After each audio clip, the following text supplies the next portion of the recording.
नमस्कार दोस्तों, मैं हूं एडवोकेट अतीश प्रसाद और आज हम डिस्कस करने जा रहे हैं हेल्थ इंश्योरेंस से रिलेटेड एक केस को।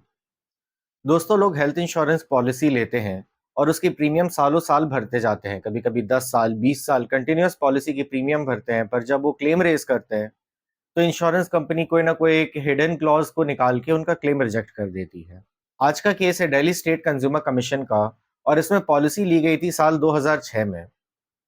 इस केस में क्लेम डिनाई करना इंश्योरेंस कंपनी को बहुत महँगा पड़ा क्योंकि उन्हें क्लेम का अमाउंट तो देना ही पड़ा पर साथ में कॉम्पेंसेशन भी देना पड़ा। तो क्या है आज का केस समझते हैं बिना किसी देरी के। दोस्तों, आज का केस बायरैट्रिक सर्जरी से रिलेटेड है। दोस्तों, बायरैट्रिक सर्जरी एक ऐसी सर्जरी होती है जिसमें सर्जिकली पेट का साइज़ कम किया जाता है कि आदमी का वेट कम हो सके। अब दोस्तों, इस सर्जरी को इंश्योरेंस कंपनी कॉस्मेटिक सर्जरी लेके काफ़ी बार रिजेक्ट करती है और ऐसा करना गलत होता है। ऐसा करना क्यों गलत होता है, ये आज के केस के थ्रू हम समझेंगे। दोस्तों, आज के केस में कंज्यूमर को एक एक्सीडेंट का सामना करना पड़ा। अभी एक्सीडेंट के बाद उनके बॉडी में फ्रैक्चर्स को सपोर्ट करने के लिए काफ़ी सारी मेटल प्लेट और स्क्रू लगाई गई। एक्सीडेंट के बाद दवाइयों के कारण उनका वेट बहुत बढ़ गया। डॉक्टर ने कहा कि ये बढ़ता वज़न उनके बॉडी में लगे गए फ्रैक्चर को ठीक करने के स्क्रू और प्लेट्स को कमज़ोर कर सकता है और इनकी ट्रीटमेंट को हैम्पर कर सकता है। दोस्तों, इस केस में डॉक्टर्स ने पेशेंट को बायरैट्रिक सर्जरी रिकमेंड की। क्यों रिकमेंड की दोस्तों? क्योंकि उनका वज़न कम करना ज़रूरी था, क्योंकि उनके बॉडी में फ्रैक्चर्स को सपोर्ट करने के लिए बहुत सारे मेटल प्लेट्स लगे हुए थे। अब दोस्तों, जब इस सर्जरी का क्लेम कंप्लेनेंट ने रेज़ किया इंश्योरेंस कंपनी के समक्ष, तो उन्होंने एक एक्सक्लूजन क्लॉज़ के थ्रू इस क्लेम को डिनाई कर दिया। वो एक्सक्लूजन क्लॉज़ कॉस्मेटिक सर्जरी को एक्सक्लूड करता था। अब दोस्तों, आपको पता ही होगा कि काफ़ी लोग बायरैट्रिक सर्जरी कॉस्मेटिक पर्पज़ के लिए भी करते हैं, जिसमें उनका वज़न कम हो जाए और वो पतले लगे। पर दोस्तों, इस केस के फैक्ट्स के अनुसार सर्जरी इसलिए ज़रूरी थी, क्योंकि पेशेंट का वेट कम करना बहुत ज़रूरी था कि उनके फ्रैक्चर के मेटल प्लेट्स न टूटें। तो दोस्तों, इस केस में हमें समझना है कि बैरिएट्रिक सर्जरी एक मेडिकल नेसेसिटी थी, ना कि एक कॉस्मेटिक नीड थी और इस चीज़ को इंश्योरेंस कंपनी ने नज़रअंदाज कर दिया।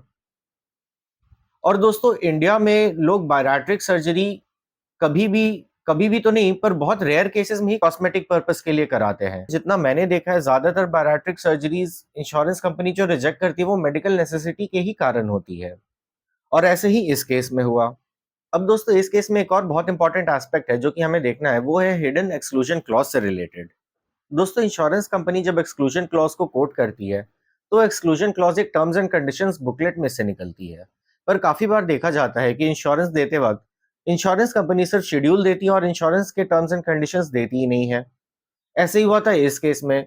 इस केस में बैरिएट्रिक सर्जरी तो एक मेडिकल नेसेसिटी थी ही और उसके अलावा इस केस में कंप्लेनेंट को टर्म्स एंड कंडीशंस की बुकलेट भी नहीं दी गई थी। और इस इश्यू को भी कंज्यूमर कोर्ट ने गौर से देखा और कहा कि जब insurance company terms and condition की बुकलेट नहीं दे रही है, तो वो उन टर्म्स एंड कंडीशंस में दिए गए एक्सक्लूजन क्लॉज पे भी रिलाई नहीं कर सकती है। तो दोस्तों, इस केस में कंप्लेनेंट का क्लेम दो वजह से पास हुआ। पहली बात कि इस केस में बायरैट्रिक सर्जरी कॉस्मेटिक नहीं बल्कि एक मेडिकल नेसेसिटी थी और दूसरी बात, इस एक्सक्लूजन क्लॉज को लिया ही नहीं जा सकता इंश्योरेंस कंपनी द्वारा जब उन्होंने टर्म्स एंड कंडीशंस की कॉपी सप्लाई नहीं की है। तो दोस्तों, टर्म्स एंड कंडीशंस होना अलग बात है और टर्म्स एंड कंडीशंस इंश्योर्ड को समझाना और सप्लाई करना अलग बात है। इंश्योरेंस कंपनी केवल ये नहीं कह सकती है कि टर्म्स एंड कंडीशंस वेबसाइट पे लिखे हैं तो आप वहां से देख लीजिए। उनको बकायदा वो टर्म्स एंड कंडीशंस इंश्योर्ड को सप्लाई करने होंगे, तभी जाके वो उस टर्म्स एंड कंडीशंस पे रिलाई ऑन कर सकते हैं।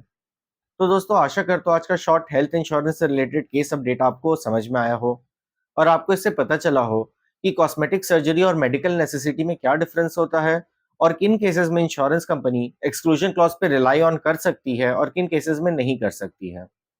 केस का साइटेशन डिस्क्रिप्शन बॉक्स में दिया है, जिससे आप पूरी जजमेंट को पढ़ सकते हैं और ऐसे लीगल अपडेट्स के लिए जुड़े रहे हमारे चैनल प्रसाद लॉ से।